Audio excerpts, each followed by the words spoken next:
Bom dia a todos, sejam todos muito bem-vindos a mais uma aula da Jornada Bíblica, nesse primeiro dia de julho de 2020, o 2020 muito diferente do que a gente imagina como ele seria, mas ao mesmo tempo aprendendo muita coisa nesse tempo de pandemia, de quarentena.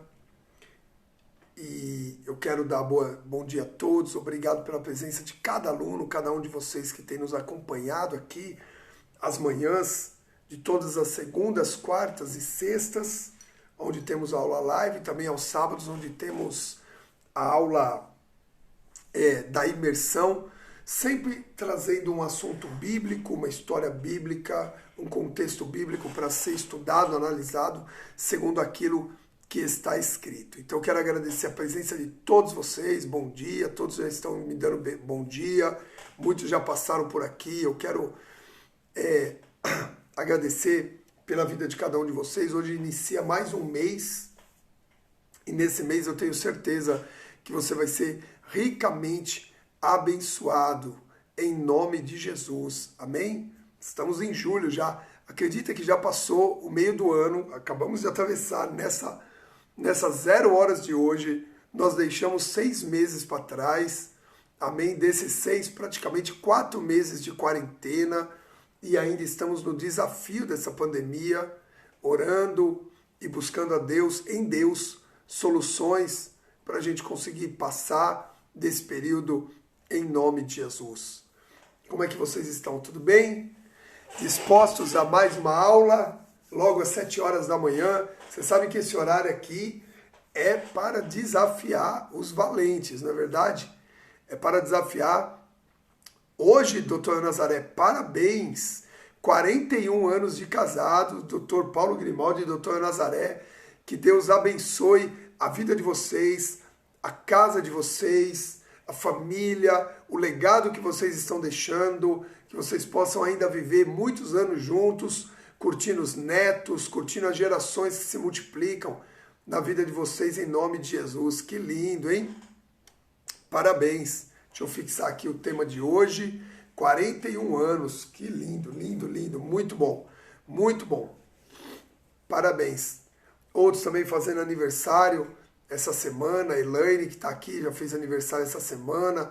Tem mais alguém aí aniversariando essa semana da nossa turma? Cadê o Dr. Paulo? Já entrou também? É um casal muito querido e alunos comprometidos aqui com com a jornada bíblica. Amanhã é o seu, Risa. Risângela faz aniversário amanhã também. Que bom, que bom. Deus abençoe também. Dr. Paulo está aqui. Elaine também, que aniversaria essa semana, também está aqui. Glória a Deus. Que bom, que Deus abençoe. Deus abençoe cada um de vocês. Que todos os que estão aniversariando, seja aniversário pessoal, seja de casamento, que os céus se abram sobre a vida de vocês, vocês possam experimentar o melhor de Deus nesse tempo. Buenos dias, Verônica. Buenos dias a todos os hermanos.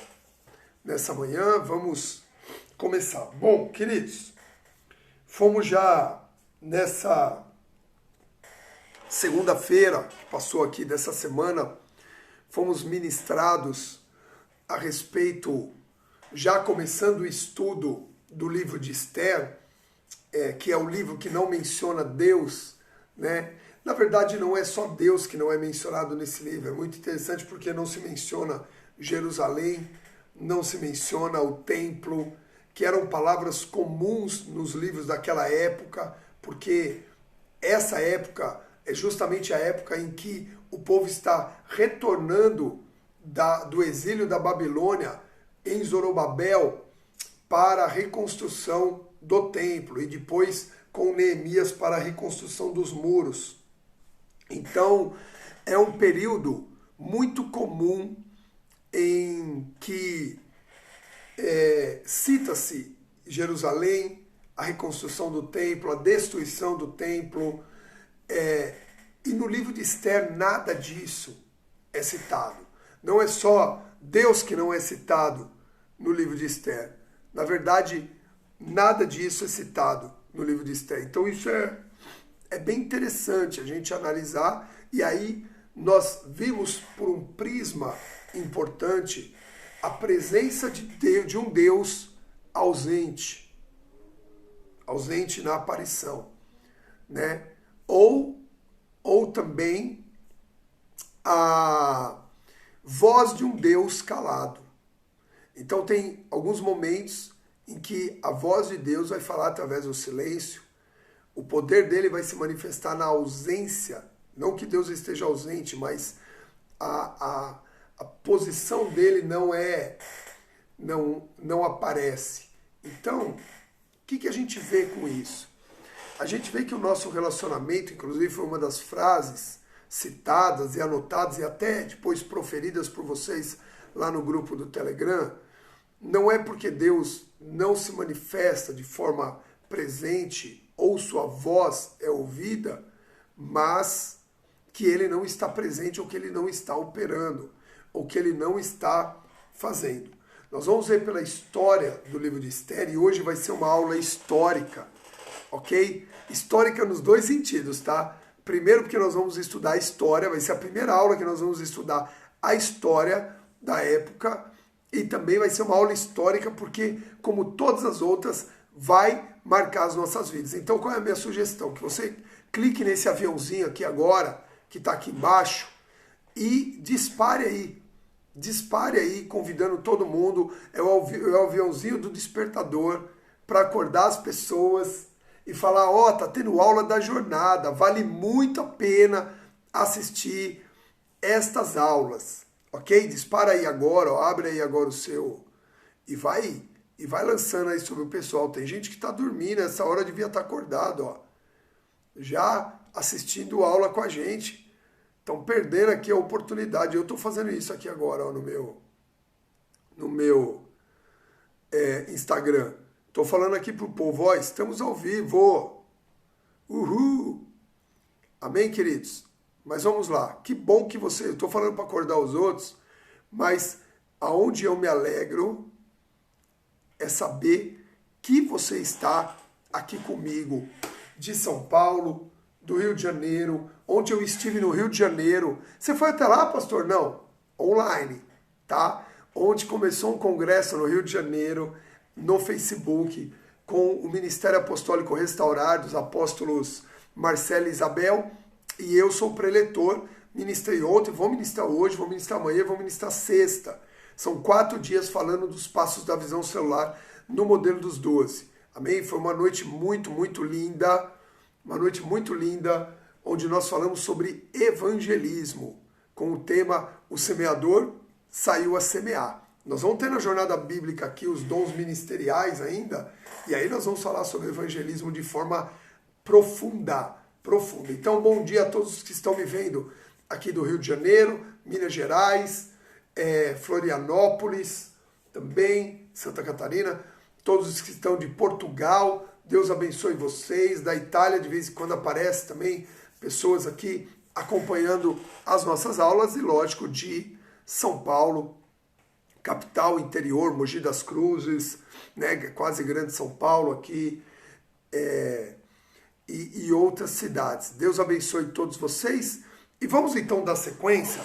Começamos fazendo uma introdução, que foi segunda-feira, como eu estava falando, a respeito do agir de Deus quando ele não aparece. Então o nosso Deus é invisível. A Bíblia diz que ninguém jamais viu a Deus. João 1,18, jamais viu a Deus. Mas muitos versículos dizem assim, eu vi o Senhor apareceu a mim e tal. E isso a gente estudou um termo grego chamado theos, que vem Deus, né? Teofania, theos, fani, que é aparições de Deus ou manifestações de Deus. Então, nós podemos ver a Deus através das suas manifestações. Dentro da jornada, nós já citamos anteriormente que Deus, ele se manifesta em toda a sua criação também. Então, tem como ver a Deus desta forma. Porém, a aqui no livro de Esther, nós não teremos nem a teofania, nem a manifestação de Deus de forma visível, ok? Ele está completamente invisível. Isso traz o entendimento, ou muitos estudiosos acabam dizendo que o livro de Esther acaba se tornando um livro meramente histórico. Meramente histórico.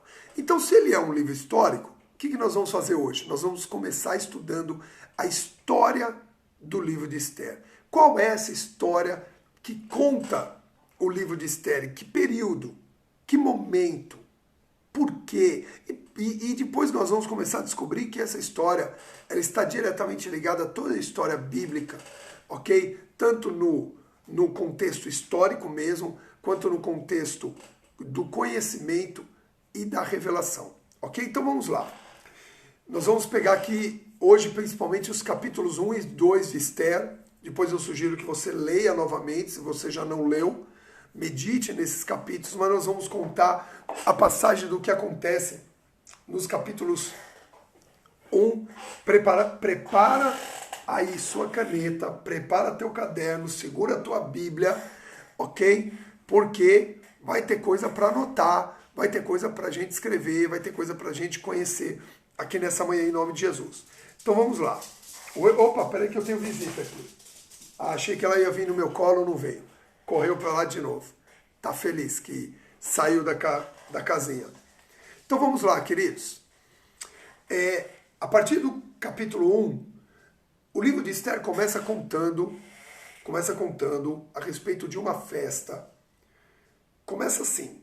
Começa contando a respeito de uma festa dada por um rei persa. Esse rei, chamado Assuero, nome hebraico, cujo nome persa mesmo é grego. Você sabe que na história, ou talvez você... Vem aqui. Ah, ela veio aqui, ó. Ela veio aqui dar bom dia para todo mundo, ó. Olha, não se despenteou nessa noite. Tá aqui. Bom dia. Pronto. Então o que acontece? Vamos lá. Sem distração mais, hein, Suri? Agora é aula, hein? Vamos lá.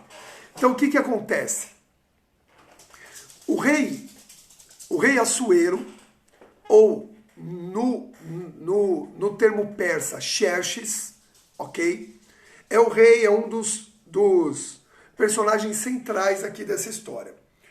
Quando a Babilônia toma Israel, no tempo do rei Jeoaquim, e leva Israel cativo, fica durante um tempo sob o domínio da Babilônia, porém chega os persas medos, ou os medos persas, que era a junção de duas nações, onde se casaram rei com rainha. O rei dos persas casou com a rainha dos medos e se tornou praticamente uma nação só. Eles começam a dominar tudo o que diz respeito. Então são domínios territoriais que a história conta. Eu não estou falando só da história bíblica, eu estou falando da história da civilização mundial, ok? Então a Babilônia domina a região do Oriente Médio durante um tempo e depois vem os medo-persas e dominam também sobre toda essa região ali posterior ao domínio babilônico, ok? São domínios. Depois tem o domínio romano, depois tem o domínio otomano, o domínio arábico e assim por diante. Nações que vieram dominando sobre aquela região do Oriente Médio, ok? É importante saber isso porque tem tudo a ver com a nossa história. E um rei chamado Assuero, também cujo nome é Xerxes. Xerxes quer dizer herói entre os dominadores, o leão-rei. Essa é a tradução do nome Xerxes, né? Então, Xerxes tem essa tradução, tem na sua tradução, na sua etimologia, uma palavra forte, né? O leão-rei, o herói entre os dominadores. Então já mostra de cara que Xerxes era um rei dominador, era um rei forte, era um rei que exercia domínio sobre os seus... Ele era até o herói entre os dominadores. Ok? E ele é filho de Dário. Dário, para quem não sabe, né, aí ele aparece também na história bíblica, Dário é o rei que autoriza os judeus retornarem. Ciro autoriza o retorno dos judeus, porque Ciro É o primeiro rei medo-persa quando vence a Babilônia. E o que ele faz? Ele autoriza o retorno dos judeus para Israel. E Dário, que é na sequência, ele autoriza a reconstrução do templo com Zorobabel. Então, Dário, que é pai de Xerxes, é o rei que autoriza. E aí começa a ter outros reis, até que chega um momento em que Assuero ou Xerxes é levantado no trono, ok? Para governar todo o domínio medo-persa, cuja capital é Suzã. Você vai ver que no texto aparece escrito também Suzã, que é a capital desse reino. Então Suzã, onde está ali Assuero, Xerxes, eles dominam todo o lado leste, Babilônia, toda aquela região, Ur dos Caldeus, que é a Babilônia, eles dominam tudo aquilo, Jerusalém, todo aquele território é dominado por eles. E aí, o que acontece? Eles se preparam para enfrentar os gregos, ok? Por quê? Porque eles querem expandir para a Europa, e a forma de entrar para a Europa seria ali pela Grécia. E os gregos também tinham, depois de Alexandre o Grande, os gregos formaram um país, um domínio também muito forte. Então, eles precisam se preparar para essa guerra contra os gregos, que é uma guerra, depois nós vamos citar, que fica muito famosa, ok? Tá todo mundo me acompanhando aí? Até agora tá ok? Dá um joinha, manda um coração. Você sabe que quando você se manifesta aí, só com joinha, isso, eu tô sabendo que você tá acordado. Ou eu tô sabendo que minha tela não travou. Na verdade, eu sei que vocês estão todos quietos aí, porque vocês estão focados naquilo que eu estou contando, ok? Porque estudar a Bíblia também é estudar história, e a jornada bíblica vai trazer história com revelação para nós, ok? E aí o que acontece? Olha só que interessante isso. O rei resolve, como ele vai enfrentar os gregos, ele resolve fazer uma festa, chamar os principais oficiais e os príncipes. Isso aqui, nós já estamos no capítulo 1 de Esther. Ele resolve chamar todos os oficiais para dar a eles uma festa, um banquete. Por quê? Porque durante esse período ele vai o quê?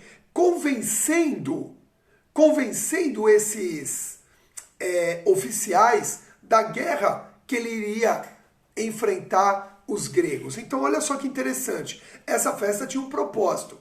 Mostrar toda a força da Pérsia, mostrar toda a força e toda a conquista, todas as construções da Pérsia, para dar aos oficiais dele o quê? Ânimo para entrar na guerra. E aí ele começa fazendo uma festa. Convida os nobres, os príncipes, os oficiais lá na cidade de Suzã, lá no seu palácio, ok? Uma festa que dura... Sabe quanto tempo dura essa festa? Quanto tempo dura esse banquete que ele oferece? 180 dias. Queridos, você imagina a tua festa de aniversário? Doutora Risângela, doutora Paula, doutor Paulo e doutora Nazaré. Vocês imaginam? Hoje, vocês começam a comemorar hoje, vai até o final do ano, até 31 de dezembro. Exatamente 180 dias de festa. 180 dias de comemoração. Tudo isso com o propósito de animar o coração dos seus oficiais. Você pega lá no capítulo 1, está escrito lá. Ele fica durante esses 180 dias mostrando as construções, durante esses 180 dias mostrando o poder bélico, o poder de cada um deles, as belezas do reino, né? Por quê? Porque, entenda uma coisa, todas as conquistas militares daquela época davam direito deles trazerem os despojos daquilo que eles conquistaram. Então, todas as vezes em que o reino ia mostrar suas conquistas, o seu poder, eles mostravam, ó, isso aqui nós trouxemos dos palácios da Babilônia. Isso aqui nós trouxemos do templo de Jerusalém. Lembra que o templo de Jerusalém ele era saqueado todas as vezes em que um povo dominava? Os filisteus saquearam a Arca da Aliança e por causa disso sofreram males. Eles mostravam como os despojos de guerra o quanto eles eram poderosos. Então ele passa durante 180 dias alimentando, embebedando os oficiais, os nobres, os príncipes, que eram aqueles que tinham domínio sobre as províncias medo-persas, e 180 dias de festa, mostrando o poderio que Xerxes tinha. O que era, na verdade, um princípio de domínio mental através da arrogância, através da soberba. Então nós vemos aqui o princípio da arrogância, que foi tanto estudado na semana passada, na vida de Assuero, de Xerxes, ok? Ele mostrando, nós podemos, nós conseguimos, nós somos os maiores, nós somos os melhores. Olha aqui o que nós já conquistamos, olha o que meu pai conquistou, Ciro conquistou, Dário conquistou. E agora chegou a nossa vez de escrever a história, chegou a nossa vez de conquistar, nós vamos invadir a Grécia. E ele vai com esse discurso gerando, né, o entusiasmo, que na verdade não é um entusiasmo, mas vai gerando aquele ânimo para que eles possam partir para essa guerra. E aí, dentro dos últimos 7 dias, o que Assuero faz? Xerxes faz? Toda vez que eu falar Assuero é Xerxes, toda vez que eu falar Xerxes é Assuero, ok? O que é que eles fazem? O que é que ele faz? Ele abre os últimos 7 dias, provavelmente os últimos 7, ou quando acaba os 180, os próximos 7 dias, ele faz um novo banquete, exatamente, Luiz, ilusão. Deixa eu falar uma coisa, foi bom o Luiz escrever ilusão aqui, porque eu vou falar uma coisa para vocês.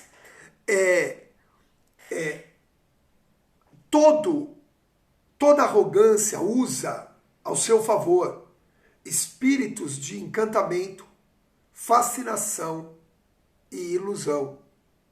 O arrogante, ele conta a respeito de si mesmo de uma forma a fascinar, a iludir, né?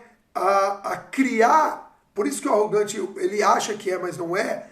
Ele cria aquele ambiente ao seu favor de uma forma que ilude ouvidos e olhos das outras pessoas. Ok? Então, era tudo muito suntuoso, era tudo muito poderoso, era tudo muito grande, era tudo muito baseado em riquezas, em ouro, em prata, em construções portentosas. O Egito foi assim, a Babilônia foi assim, até hoje citam-se os jardins suspensos da Babilônia, né? E os romanos eram assim, as construções romanas, nós vemos até hoje a forma romana de construir as igrejas e assim, e os templos, e era sempre assim, né? Então o que acontece? Você vê que até mesmo os judeus, eles... Nossa, vou até postar essa frase aqui, vou ler de novo. Toda arrogância conta a história de si mesmo para iludir, criar ambientes ao seu favor para ilusão de ótica. Ficou muito bom essa frase aqui, até eu gostei dela. Nem sabia que eu ia falar isso hoje. E aí o que acontece? O que a gente vê? A gente vê que ele trabalhou. E nos últimos 7 dias, ou nos primeiros 7 dias depois desse tempo, ele abre um banquete para todo o povo da cidade de Suzã. Para todo o povo. Então, primeiro, os nobres, os reis, ele fica 180 dias bancando os caras ali. Comida, bebida, comida, bebida. Nos últimos 7 dias, ou nos primeiros 7 dias posteriores, o que é que ele faz? Ele chama todo o povo e distribui comida e bebida para o povo. Também era um artifício, está no capítulo 1, também era um artifício muito usado naquela época para iludir o povo. Para iludir o povo. Se você pegar na história grega, como é que nasceram os Jogos Olímpicos? os Jogos Olímpicos? O povo, né? Ou os Jogos Olímpicos, ou em Roma, também isso também foi muito usado. Quando o povo estava descontente com o governo, descontente com o rei, descontente com o Senado, com os governadores, o que eles faziam? Eles criavam jogos, eles criavam festas, festivais, onde eles davam comida de graça para o povo. E aí eles atraíam o povo de novo para o reinado deles. Ok? Exatamente, o famoso pão e circo, usado infelizmente pela política até os dias de hoje. Ok? Até os dias de hoje é usado esse artifício entre os políticos. E lá não foi diferente. Os últimos 7 dias ele abre essa festa para o povo. É lógico que o povo não tinha acesso ao palácio do rei, o povo não entrava nos átrios do rei, mas eles ficavam ali o quê? Eles ficavam ali celebrando, e era bebida, e era vinho, e eles usavam as taças reais. Aqui eu não queria falar, meu amor, para não mostrar nenhuma tendência política ideológica, ok? Mas aqui também era usado com pão e mortadela, R$ 30, cestas básicas, ok? E aí, de uma forma um pouquinho mais triste, né? O princípio do Bolsa Família também tem o princípio. Isso pode ser revertido e se tornar, sim, uma ajuda necessária. Mas o princípio do Bolsa Família é a mesma coisa. Então você vê que é uma história que não foge da realidade. Por que a Bíblia, queridos, é tão poderosa? E por que nós devemos estudar a Bíblia? Porque ela não foge da nossa realidade, da nossa atualidade. Ok? Então não sou contra a Bolsa Família, não sou contra ajudas assistenciais, mas eu sou contra um assistencialismo ilusório. Ilusório. Ok? Então o que Xerxes faz? 7 dias, presta atenção nisso agora. 7 dias, todo o povo bebendo e todo o povo sendo atraído para esse momento. Porém, o que aconteceu? Xerxes abusou do vinho. E era muito comum. Queridos, cortes babilônicas, cortes medo-persas, cortes gregas, cortes romanas, eram baseados em bebedices, comilanças e orgias. Ok? Bebedices, comilanças e orgias. Nossa, eu tô com vontade de fixar os comentários de vocês. Tá muito bonito aqui as frases que vocês estão pegando. Muito, muito bom. Parabéns. Vocês estão... Meu Deus, eu tô com a turma de alunos mais espetacular que poderia existir nessa jornada bíblica. Amém? Se você, quero te avisar, se você não está no grupo do Telegram, vai para lá. A gente discute muita coisa lá também. Debate muita coisa lá nos dias das lives. Ok? Então vamos lá. E aí o que acontece? Sempre essas festas eram baseadas nisso. Baseada em orgia, em bebedice, em glutonaria, em ilusão. Ok? Em ilusão. Eu não vou nem entrar por esse lado, mas a festa dos solstícios, que se tornou depois a festa de Natal, também tem o mesmo princípio, carnaval, tudo baseado nesse princípio. Mas vamos para frente. E aí o que acontece? No último dia, ele bebe muito. E como ele estava mostrando as maiores conquistas dele, rei Xerxes, rei Assuero, ele resolve pedir para que a rainha Vasti, que era a sua atual esposa, presta atenção nisso que eu estou fazendo, porque você vai entender, esposa, ele pede para que ela seja apresentada no Palácio Real, porque as mulheres não participavam das festas, ok?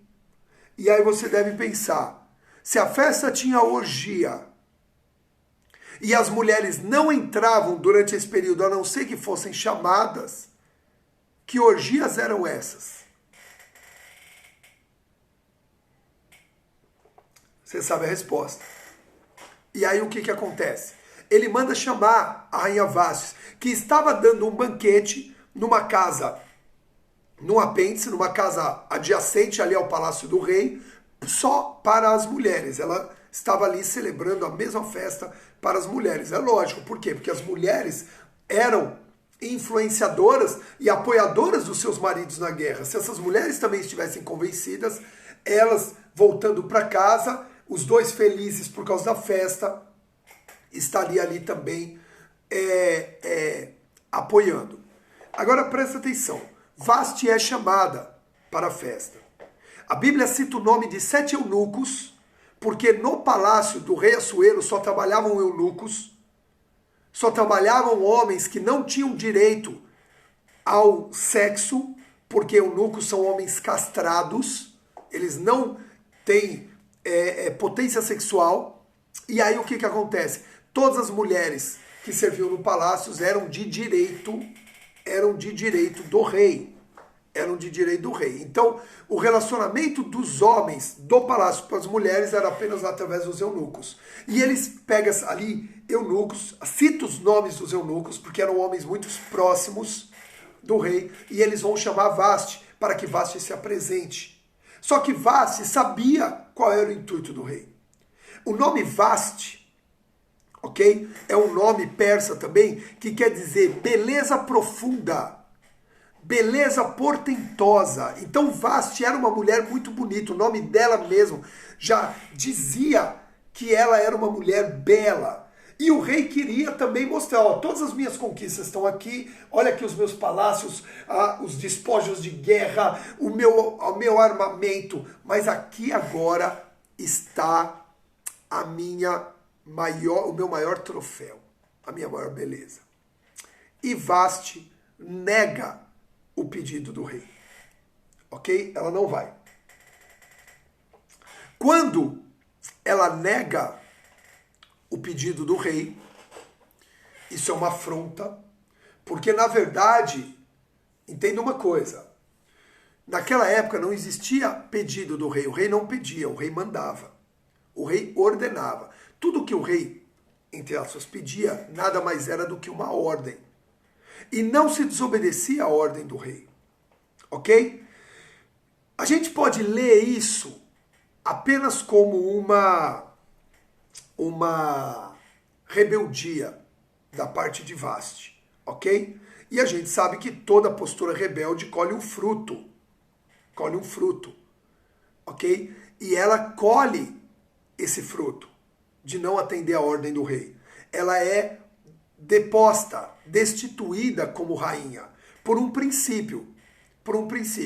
O rei consulta os sábios e os príncipes e diz assim, porque o rei fica enfurecido, e diz assim, essa mulher foi embora, essa mulher não me atendeu, ela foi desonrosa. E aí um dos sábios, um dos príncipes diz assim, olha rei, se você não fizer nada, todas as mulheres da sua província vão entender que podem fazer a mesma coisa com seus maridos. Podem não atender mais a palavra deles e nós vamos ter problema. E aí o rei diz, não é verdade. Então sai um decreto que a rainha Vasti é deposta. Com isso sai a mensagem que o palácio manda para todas as províncias é, ó, mulheres obedeçam aos seus maridos. Ok? Mas a gente vê uma obediência imposta, não pela autoridade, mas pelo autoritarismo, ok? Independente de ser autoritário ou autoridade ou autoritarismo, presta atenção nisso, não há respaldo espiritual para qualquer atitude rebelde contra uma autoridade. Anota isso, queridos. Marca isso. Não há respaldo espiritual para qualquer atitude rebelde contra uma autoridade. Ok? Então, assim, por isso, trazendo para os dias atuais, queridos, não importa quem é o presidente, não importa quem é o governador do estado, não importa quem é o prefeito, não importa. nós devemos entender que não há respaldo espiritual para rebeldia contra uma autoridade. Nenhuma. Não há respaldo. Ok? Deus não respalda a rebeldia em nenhum aspecto. Ah, mas o cara é autoritário. Ah, mas o cara tomou decisões erradas. A autoridade, ela é tratada diretamente por Deus em seus erros. Um marido, um pai que erra dentro de casa, Deus trata direto com ele. E posso te falar uma coisa? A Bíblia diz, dura coisa é cair na mão de Deus. Na mão pesada de Deus. Ok? Então não há respaldo espiritual para nenhuma atitude rebelde contra uma autoridade. Amém? Mas, porém, eu também vejo isso como uma colheita na vida de Assuero. A Bíblia mostra que, por causa da arrogância dele, ele foi humilhado diante de toda a sua corte. Mateus 23:12, famoso, você anota aí, diz assim, portanto, todo aquele que se exaltar será humilhado, e todo aquele que a si mesmo se humilhar será exaltado. Amém? Então, o que a gente vê nessa hora? A gente vê aqui uma rainha sendo deposta, um rei enfurecido, e a Bíblia mostra mesmo que foi uma humilhação para Xerxes, isso que fez, porque Esther 2, versículo 1, Esther capítulo 2, versículo 1, diz assim, algum tempo mais tarde, quando a indignação do rei Assuero, ou Xerxes, havia passado, olha só o que o versículo 1 diz, que levou um tempo para ele assimilar esse golpe. Por quê? Porque ele foi humilhado.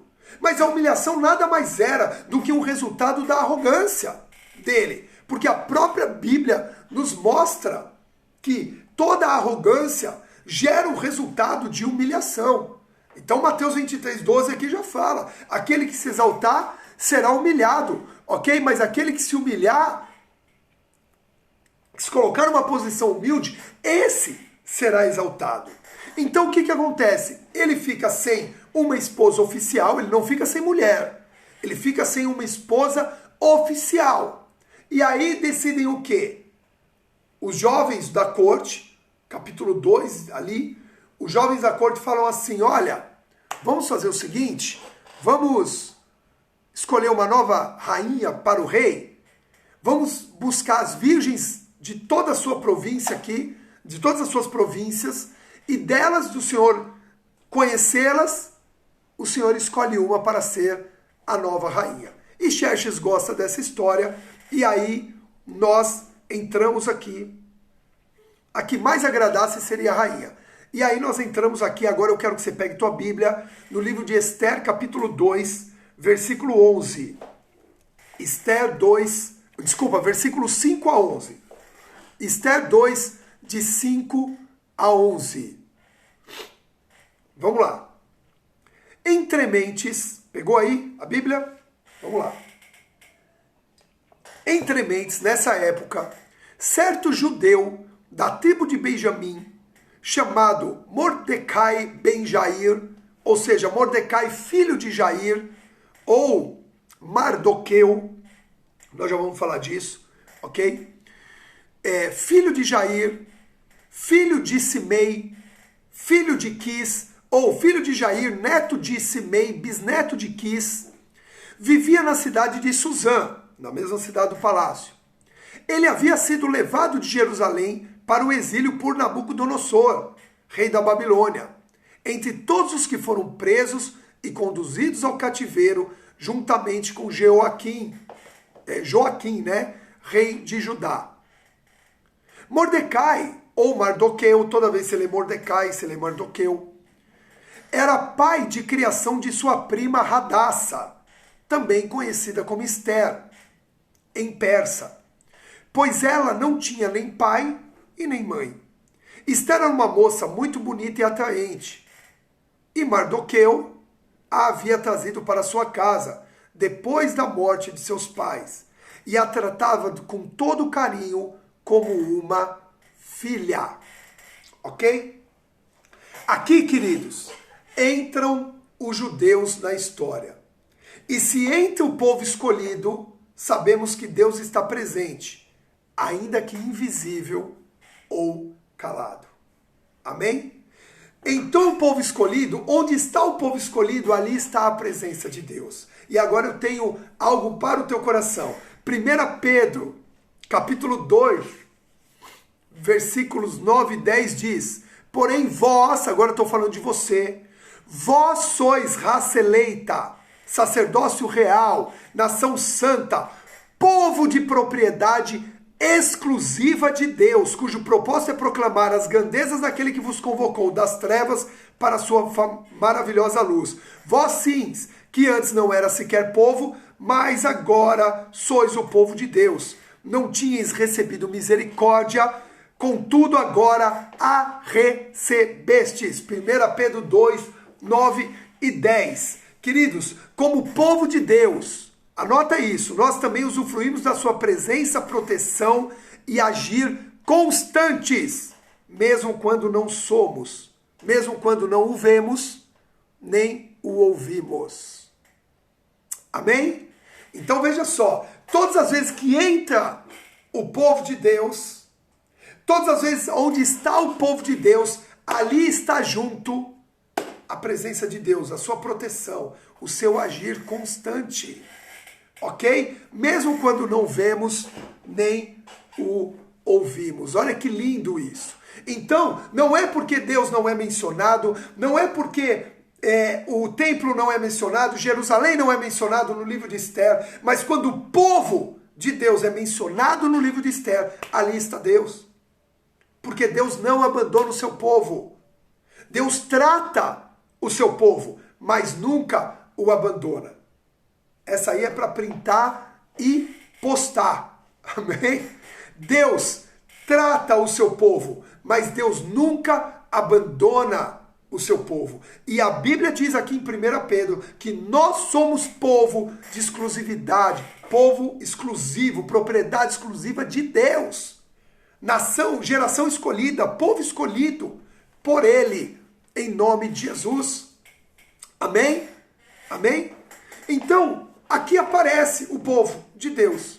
Aqui aparece Mordecai, aqui aparece Esther, talvez os personagens mais importantes dessa história, ok? Então Esther, que também Radassa significa mirto, murta, era uma planta que para os judeus era considerado o símbolo do perdão de Deus para com o seu povo.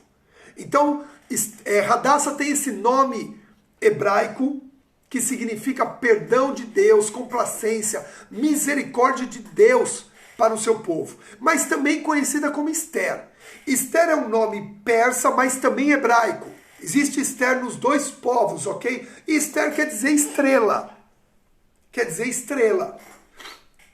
No hebraico quer dizer estrela. No persa quer dizer protegida, aquela que protege, ou mulher que influencia. Ok?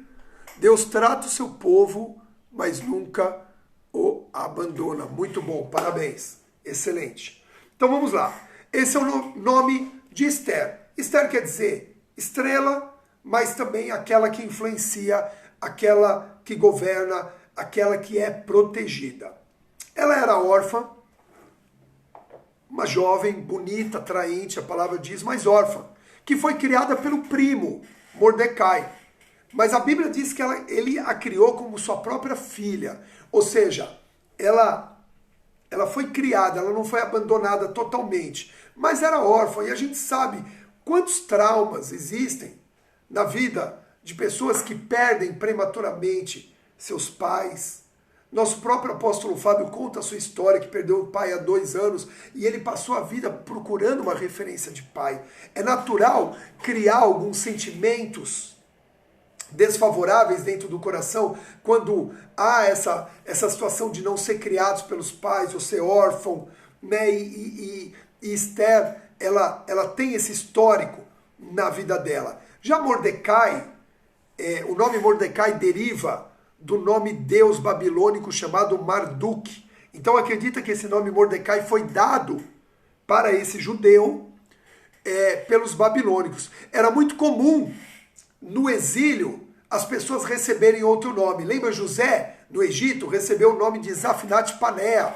Lembra Daniel, na Babilônia, recebeu o nome de Beltesazar. Lembra Ananias, e agora fugiu. Vamos lá. Azarias. Ih, me deu um branco aqui. Sadraque, Mesaque e Abednego era Azarias. Quem me lembra aí? Escreve aí rapidinho. Que agora me deu um branco nos três nomes de Sadraque, Mesaque e Abednego. Também eram nomes babilônicos de Azarias. Vamos ter que pegar na Bíblia. Já vou pegar para você, ou senão eu jogo lá no grupo, se eu não... Misael, Ananias e Azarias. Muito bem, muito bem. João Herbe me ajudou aqui. Misael, Ananias e Azarias. Ok? Eram os nomes de Mesaque, Sadraque e Abednego. Então era muito comum ter dois nomes. E Mardoqueu, ou Mordecai, era o nome desse judeu, o nome babilônico, que era o nome de um deus, Marduk, que ia dizer, a tradução de Marduk é o protetor. Então, talvez deram esse nome de Mordecai, Mardoqueu, para ele porque ele assumiu a criação de Esther. E aí ele recebeu, entre ali a região que ele morava, esse nome. Olha, você é o protetor dessa menina. Amém? Mas ele era um judeu de princípios. Você vai ver mais para frente que ele era o único em toda a província de Suzã que não se prostrava quando passava o primeiro-ministro Medo-Persa. Ele não se prostrava. Então você vê que ele era um judeu, mas um judeu de princípios. Amém? E o interessante é que a genealogia dele é citada. Olha que interessante isso. A genealogia de Mardoqueu é citada. Diz que ele era filho de Jair, que era filho de Quis. Aí eu fui procurar quem era Quis e a gente descobre que ele era da mesma linhagem do rei Saul.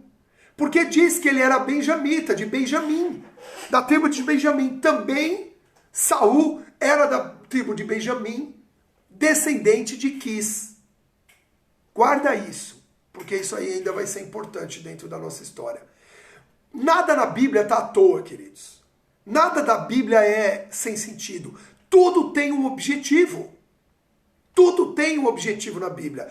Não cita a linhagem toda de Esther, mas cita de Mardoqueu. E você vai entender mais para frente por quê. Vamos lá. Quem está gostando do estudo aí? Coloca a mãozinha aí, fala, meu Deus, história bíblica. Hoje eu estou estudando história bíblica. Então vamos para frente. Nessa época em que é contada a história do livro de Esther, o povo judeu já estava voltando para Jerusalém. Ok? O povo judeu já estava retornando para Jerusalém. Mas em todo exílio, muitos eram espalhados por várias cidades. Quando Nabucodonosor leva o povo ao exílio na Babilônia, o povo acaba sendo espalhado. Por isso, e por quê? Olha isso. E por que o povo judeu já foi cativo tantas vezes, nós temos judeus espalhados pelo mundo todo. E muitos ainda hoje estão retornando para Jerusalém, para cumprir a palavra. Isaías 43:6 diz assim, Isaías 43:6, ordenarei ao norte, dá, e ao sul não retenhas. Trazei hoje meus filhos distantes e todas as minhas filhas das extremidades da terra. Já era uma profecia de que Deus resgataria o seu povo que estaria espalhado. Espalhado. Ok? Então vamos lá. Então a gente vê aqui que era uma época que os judeus já estavam voltando para reconstruir o templo, segundo o decreto de Dário, junto com Zorobabel, mas ainda existiam judeus espalhados. E em Suzã estava lá Mordecai, Esther e tantos outros judeus. Agora vamos voltar para o livro de Esther. Estamos no capítulo 2, vai para o versículo 8. Vai para o versículo 8. Diz assim, Esther, deixa eu pegar aqui na minha Bíblia, 2, 8. Vamos lá. Assim que a ordem e o decreto do rei foram proclamados, que ordem? Olha, todas as virgens devem ser recolhidas para o templo, porque uma vai ser levantada rainha. Muitas jovens virgens foram conduzidas para a cidade de Suzã e confiadas a Hegai. Esther também foi levada para o palácio do rei e colocada sob os cuidados de Hegai. Hegai era o eunuco responsável pelas mulheres, ok? Ah, tá aqui escrito. Né? Os cuidados de Hegai, responsável pela casa das mulheres. Nós já vamos entender o que é a casa das mulheres. E Esther agradou sobremaneira os olhos do rei, pelo que ele decidiu favorecê-la. E logo mandou que se lhe providenciasse um completo tratamento de beleza e alimentação especial, além de 7 moças escolhidas do palácio do rei que passaram a servi-la. Então Xerxes transferiu Esther com suas servas para o melhor aposento do harém. Contudo, Esther não havia revelado a qual povo e família pertencia, pois Mardoqueu a havia proibido de falar sobre isso. Todos os dias, Mardoqueu passava diante do pátio da casa das mulheres, o harém, para saber notícias de Esther, se ela estava bem e tudo quanto lhe acontecia. Olha isso. Faz, meu amor, faz, pastora Rosângela, muito sentido saber que ele era da linhagem de Saul. Agora olha isso, queridos. Esther é levada para o rei. E ela agrada ao rei. Ela mal chega, ela agrada ao rei. Por que ela agrada ao rei? Só porque ela era bela, ela era formosa, bonita, como a Bíblia diz. Queridos, Vasti, o rei conhecia mulher bonita. Vasti, a Bíblia diz que ela era a de maior beleza. Não era porque ela era bonita, mas esse próprio texto nos mostra o que Esther tinha de diferente. A Bíblia diz que ela era obediente às autoridades. Mardoqueu, que nem era seu pai verdadeiro, era só o seu tutor, aquele que a criou, faz um pedido para ela. Ainda não, Tamires, o Espírito Santo ainda não habitava constantemente naquela época sobre a vida das pessoas. Ok? As pessoas conheciam a Deus por prática dos princípios e das leis. Ainda não tinha a presença do Espírito Santo sobre elas. Ok? Só para ficar aqui citado, para a gente entender bem o que está escrito na palavra. Estou aqui trazendo esse adendo. Tá? Foi bom você escrever porque isso esclarece. Tudo que você escreve aqui é muito importante para mim, porque vai me ajudando a esclarecer certos pontos. E vamos aqui rapidamente, então, porque o nosso tempo já está terminando hoje. E o que acontece? A rainha Esther aqui mostra que ela é obediente. Mardoqueu faz um pedido para ela. Fala, não diga que você é judia. Não diga qual é a tua linhagem. Não diga qual é o teu povo. E aqui diz que ela obedece a Mardoqueu. Então mostra que ela tinha o princípio da obediência, o princípio da submissão a uma autoridade, diferente de Vasti. Ainda que a autoridade de Vasti ela não conseguiu se manter obediente à autoridade. Isso faz o quê? Com que Esther seja vista com outros olhos dentro do palácio e favorecida. Então deixa eu te falar uma coisa. O lugar que estamos pode até ser hostil à nossa fé, mas não podemos deixar que ele anule a nossa fé. Anota isso, queridos. O lugar que nós estamos pode ser até hostil à nossa fé, mas não podemos deixar que este lugar anule a nossa fé. Não importa onde você trabalha, se concordam com a tua fé ou não. Não importa no condomínio se você mora, se é hostil à sua fé ou não. O que você não pode deixar é que este lugar anule a sua fé, em nome de Jesus. Amém? Olha que poderoso o que Deus está falando conosco aqui nessa manhã, através de uma história.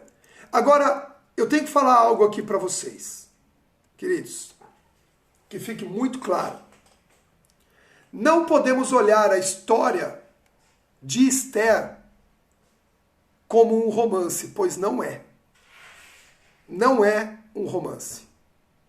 Tem muitos, acho linda a história de Esther, é uma das histórias, um dos romances mais lindos da Bíblia. Infelizmente, não é um romance de Assuero e Esther. Nunca foi. Nunca foi. Assuero Xerxes, ele era um rei impositor. Ele é um rei que se agradou sim de Esther. A Bíblia depois vai falar que ele amou Esther acima de todas as outras mulheres. Mas a Bíblia nunca cita que Esther amou Assuero. Que amou a Xerxes. Então nós não estamos falando de uma história de romance. Ok? Ela não escolheu ir para a casa do rei.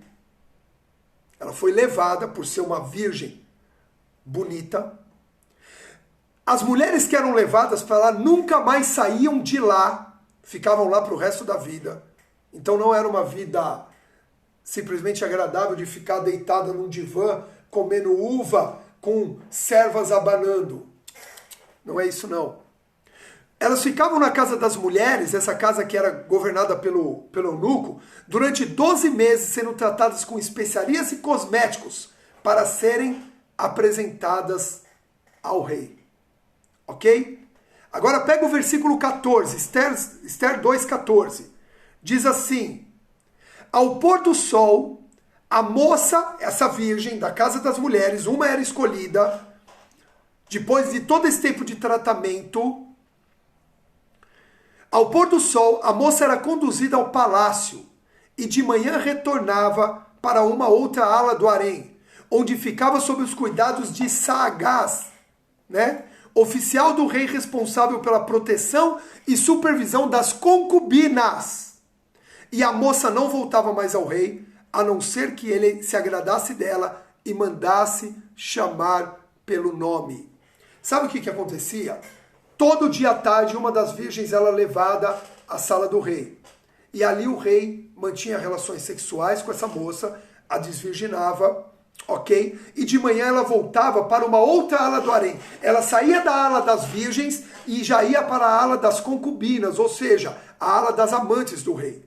E ela só voltaria a ter relações com o rei novamente se o rei a chamasse, presta atenção nisso, se o rei a chamasse de volta, porque tinha se agradado dela. Senão, ela ficava nesse harém com as concubinas para o resto da vida, sem nunca mais poder ter relação, casamento, família e nada disso. Então nós não estamos falando de uma história de casamento, de uma história de romance, de uma história de amor. Ok? Quando saíam de lá, queridos, ela já não era mais virgem, ela ia para uma segunda casa das mulheres e ficava lá para sempre. Se for, só voltava ao rei, caso fosse chamado pelo nome. Amém? Olha só isso. Isso a Bíblia mesmo comprova em outras passagens. Olha aqui, segundo livro de Samuel, prisioneira. Ela era prisioneira, exatamente. Segundo livro de Samuel, capítulo 20, versículo 3, diz assim: quando Davi chegou ao seu palácio em Jerusalém, tomou as 10 concubinas que deixara zelando pelo palácio e colocou numa casa sob guarda e passou a sustentá-las, mas não coabitou com elas. Sendo assim, elas ficaram enclausuradas até o final dos seus dias, vivendo como viúvas. Davi tinha 10 concubinas, que depois que ele enfrenta o filho dele, é outra história, ele volta para o palácio, as 10 ficaram tomando conta do palácio, ele coloca as 10 no harém, sustenta essas 10, mas nunca mais tem um relacionamento com elas, ok? E aí chegou a vez de Esther. Amém? E nós estamos encerrando a história por aqui hoje. Sexta-feira continuamos essa história para sábado entendermos o que essa história tem a ver conosco na imersão. Chega a vez de Esther conhecer o rei Assuero. Um beijo no coração, tô indo pro Instagram, pro Telegram agora. Vamos lá.